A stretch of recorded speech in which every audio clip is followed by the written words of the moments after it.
Still in complete disbelief, Captain Davis and Commander Rion surveyed the haunting remnants of Aziri Prime. The colony, once a thriving hub of life and activity, now lay in desolation. The air was thick with the acrid stench of charred debris, and the moonless night draped the shattered buildings in an unsettling cloak of darkness. Commander Rion, his voice tinged with anger, turned to Captain Davis. "I can't figure out what just happened. They were here, and now they're just gone. What's our next course of action?" The captain, his tone somber, replied, "Honestly, Rion, I'm not too sure at this juncture. We should help the survivors first, get them to safety, and then formulate a new plan." The survivors, eyes reflecting the horrors they had witnessed, moved cautiously through the rubble-strewn streets. In the shadows, remnants of the alien forces lurked. Cybernetic entities with twisted tentacles and glowing eyes. These remnants were a chilling reminder of the nightmarish encounter that had left Aziri Prime scarred. As the survivors ventured deeper, they uncovered the remains of the colony's infrastructure. Status pods, once cocooning life, now stood as macabre monuments to the terror that had unfolded. The aliens, driven by a sinister purpose, had drained the life force from the people in the pods, leaving behind agony and destruction. It would almost be better to know the abductees were dead. That way, at least their fate was known. A palpable sense of despair hung heavy in the air. Amidst the wreckage, the survivors discovered a concealed passage leading to an underground network of tunnels. The remnants of the ancient alien civilization, laid bare by the devastation, whispered tales of darkness and forbidden powers. Driven by desperation and a thirst for revenge, the survivors descended into the subterranean abyss. The damp and foreboding tunnels echoed with distant moans of imprisoned spirits. As the survivors navigated the labyrinth of passages, they encountered blood-stained walls and crumbling rock formations.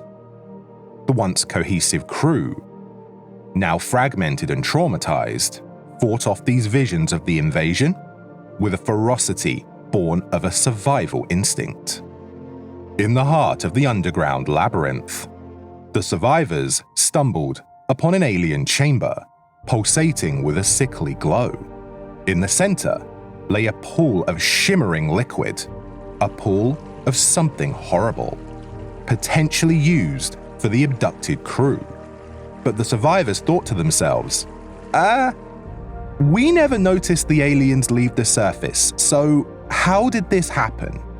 The survivors, their eyes reflecting a mix of horror and determination, started to talk about devising a plan with Davis and Rion to free their comrades and strike back. But Captain Davis noted, "We don't even know where they went. We need to strategize first." One of the colony survivors, Eddie, moved closer to the pool of smoking green gunk in front of him. He took a long stick he found lying in the ground and stabbed and swept the pool of liquid in anger. He picked up rocks and threw them in the pool, and then he broke down crying, as his wife Anna was one of the abducted, and he didn't know if he would ever see her again. On the alien ship with the abductees, something stirred.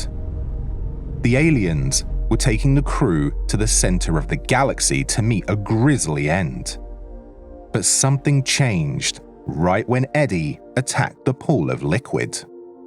It seemed like the liquid was part of the aliens, and when the liquid was harmed, they were harmed also.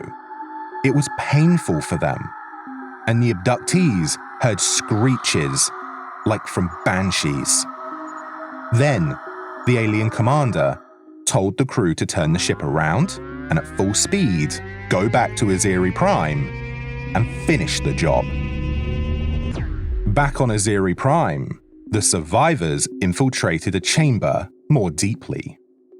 As everyone reached the pool, the echoes of tortured souls resonated in the air, intensifying the survivors' determination to end the nightmare that had gripped Aziri Prime. Captain Davis, guided by a combination of military strategy and sheer willpower, directed the survivors and Rion in a desperate assault on the alien pool. The survivors unleashed a torrent of fury, their makeshift weapons cutting through the liquid, when something odd happened. With each strike, the pool's glow dimmed, and smoke seemed to evaporate from it like an aura was escaping. Captain Davis wasn't sure what it was or what it meant, but it was a bizarre sight for sure. The survivors pressed on, driven by a newfound sense of purpose. Unbeknownst to them, the smoke rising from the alien pool was a manifestation of the souls of the fallen invaders. The aliens, on their ship, now alerted to the desecration of their graveyard, were hurtling back towards Aziri Prime with vengeance in their metallic hearts. The survivors who were still in the tunnels stopped in their tracks when they heard a loud but muffled booming sound coming from the surface. Oh my God. The aliens had arrived back on Aziri Prime, and it was only a matter of time before they reached the underground tunnels. The team quickly searched in a nearby armory bunker for hidden weapons that were stored away for emergencies. And this definitely seemed like an emergency. They found plasma rifles, pistols, phasers, disruptor rifles, and some shoulder cannons. Now, they were sufficiently armed. They all maneuvered behind obstacles so they could have a natural shield while they fired at the invading aliens. Now, it was just a matter of time, waiting for the final stand. Either the colonists will be wiped out, or rescue Aziri Prime. The wait was unbearable. Then, it happened. The noises of aliens shifting through the tunnels, footsteps and supernatural sounds getting closer and closer, until an alien language was audible. And laser bolts came through the entrance to the cavern where everyone was hiding. The war for Aziri Prime had continued.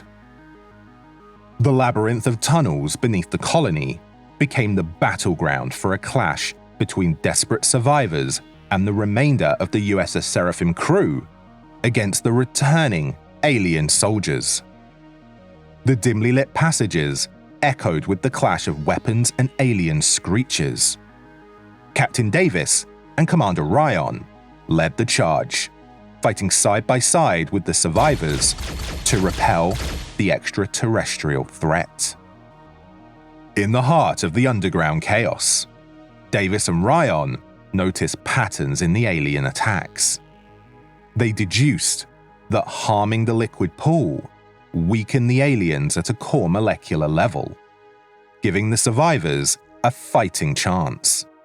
With this insight, they formulated a plan to concentrate their efforts on the pool while fending off the relentless onslaught. As the battle raged, Davis and Rion made their way to the forefront, striking blows against the alien pool and the soldiers with calculated precision. The survivors, rallying behind their leaders, followed suit. The once sickly glow of the alien pool began to fade, and the unearthly screeches grew weaker. In a moment of clarity, Davis realized the connection between the pool and the alien ship. Seizing the opportunity, he communicated with Rion and devised a plan to not only defeat the ground forces, but also disable the alien ship. The survivors, now more coordinated and fueled by a mix of desperation and newfound knowledge, pressed the attack. With the fight going away from the aliens, they fought back with a terrifying ability that they had never illustrated before. They activated blue shields around their bodies for defensive purposes, and then together, they created a deep, harmonic, growling note, which was getting louder and louder. After a few seconds of this screeching sound attacking everything around it, a sinister portal appeared in front of the alien warriors, and a dark red beam of light shot out and engulfed the first line of survivors defending the line. But what happened next was beyond horrendous and disgusting. After the light beam dissipated, the affected survivors' bodies had melted, but their heads were intact, but larger than they should be and were glowing. Then, their heads vibrated on their shoulders, and boom! Their heads exploded, with skin, blood, and skull fragments splattered everywhere. It was the most putrid thing the survivors had ever seen. Knowing what the aliens were now capable of, killing them was the only priority, as the aliens were on the offensive and outmatched the survivors with their extraterrestrial abilities and overall power. In a climactic confrontation, Captain Davis and Commander Rion, supported by the resilient survivors, fought to the death, taking their anger out at the pool of green, stinking and smoking liquid. It took time, but with enough waves of attacks, the team overcame the alien warriors. As the last remnants of the invaders were eradicated, lying dead on the floor, a sense of relief washed over the beleaguered group. The survivors, with a mix of exhaustion and determination, emerged from the tunnels into the battered remnants of Aziri Prime. The once thriving colony now lay in ruins, but the collective spirit of the survivors burned brighter than ever. Captain Davis and Commander Rion, flanked by the rescued crew, surveyed the devastation with a sense of resolve. The abducted crew, held captive on the alien ship, were rescued, their reunion tinged with both joy and the haunting memories of the ordeal. With the threat neutralized, Captain Davis and Commander Rion insisted on studying the alien ship. They recognized the need to understand their enemy, ensuring that Aziri Prime would be better prepared for any future encounters. The survivors, scarred but resilient, began the arduous task of rebuilding their shattered colony, determined to forge a future free from the shadows that had engulfed them. As the alien ship, now under human control, was taken away for analysis, Captain Davis and Commander Rion stood side by side, contemplating the challenges that lay ahead. The echoes of the battle still lingered in the underground tunnels, but Aziri Prime, against all odds, had triumphed over the extraterrestrial force. The process of rebuilding Aziri Prime became a symbol of resilience for the survivors. In the aftermath, a makeshift command center was established on the remote colony, where Davis and Rion, alongside colony leaders, strategized on how to prevent future threats, including building defensive and offensive infrastructure. The alien ship, now a subject of intense scrutiny, held the key to understanding the motives and technologies of the invaders. Scientists and engineers from the colony delved into the technological mysteries of the alien vessel, extracting valuable information that could potentially be used to safeguard against similar incursions. The survivors, once victims, transformed into a united force ready to defend their homeland. As the days passed, alliances were forged between the survivors and neighboring colonies. The story of Aziri Prime spread throughout the galaxy, serving as a story and a testament to the strength of unity in the face of adversity. Davis and Rion, hailed as heroes, became instrumental figures in fostering interstellar cooperation. Yet, amidst the rebuilding efforts, Captain Davis couldn't shake the unsettling feeling that the encounter with the aliens was not isolated. He confided in Commander Rion about his suspicions, and together, they initiated a comprehensive exploration of the alien ship's data. What they uncovered hinted at a larger, more complex network of alien forces operating in the vastness of space. With newfound knowledge and a vigilant outlook, Davis and Rion helped prepare Aziri Prime for the challenges that lay beyond their star system. The survivors, resilient and battle-hardened, stood united against the unknown. The once doomed colony now bore scars of its ordeal, but stood as a symbol of triumph and defiance.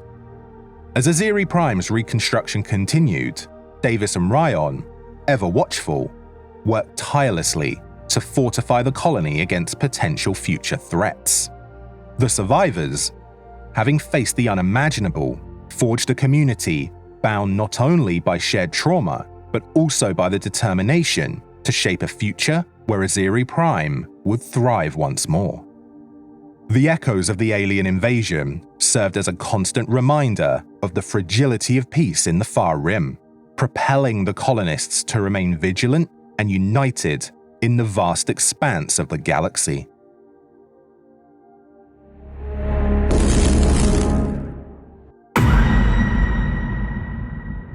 Hey horror fans, and thanks for joining yet another sci-fi horror story. This one was part 2 of the wider and broader Aziri Prime story arc. I really enjoyed making these stories about Aziri Prime, and I really enjoyed narrating them even more. So if you're interested to hear more about how the colony fares, whether it's prior to this story or after this story, please let me know in the comments and I'll get on it as soon as possible. If you enjoy stories like this one, please like this video to help YouTube know just how much you dig Chronicles of Ghoul sci-fi horror content. Subscribe to the channel if you think I'm deserving, and if you want to stay notified, hit the bell for all notifications. As previously mentioned, if you have some quality sci-fi short stories that you'd like to be read out by me on the channel, send them to my email, which you'll find in this video's description, including how you wish to be credited, and I'll get around to reading them ASAP. Thanks again, and I'll catch you all very soon for another round of sci-fi horror.